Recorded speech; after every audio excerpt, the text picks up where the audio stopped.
Hi, this is Wes.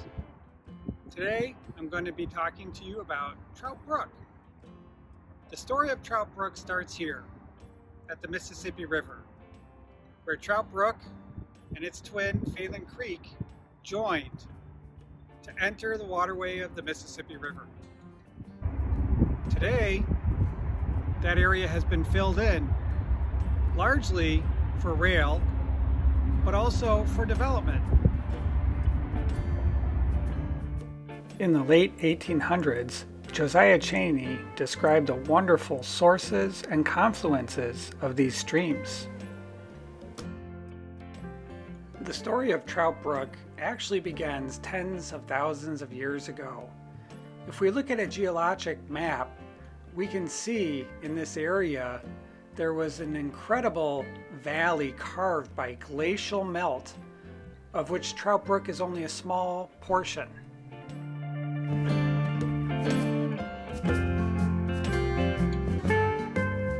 Trout Brook evolved over thousands of years, developing a sinuous path helping to connect lakes and wetlands to the Mississippi River.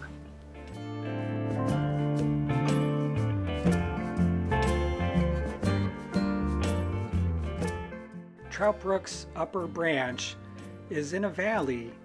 You can access it from Wheelock Parkway off the Grand Rounds through a staircase that descends tens of feet, and you'll find a creek that flows very much the way it used to as a groundwater dependent resource.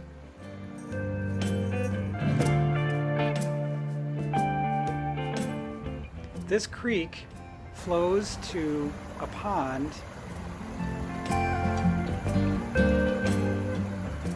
As it leaves the pond, it enters a larger wetland, reminiscent of very much what was there hundreds of years ago.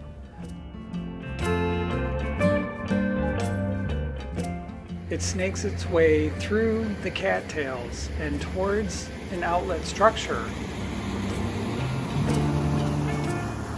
where it begins its underground journey to the Mississippi River.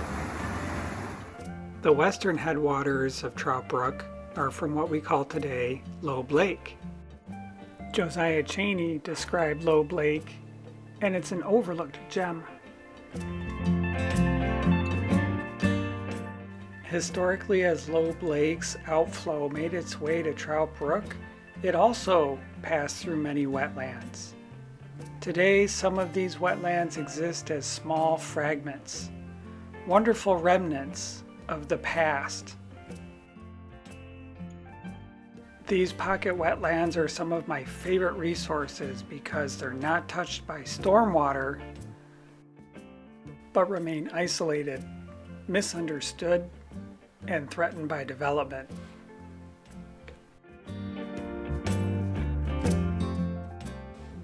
Below the confluence of the northern and western branch was dominated by the St. Paul Northern Pacific Railway. This middle reach was reclaimed in 2015 and turned into the Trout Brook Nature Sanctuary with a daylighted creek. There is very little evidence of the historic delta and confluence. What formed over 1,000 years ago was erased in decades.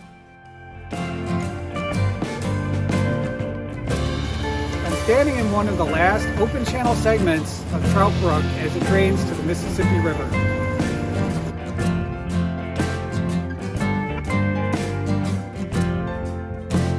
And it flows today, even though we haven't had rain or snow melt in quite some time.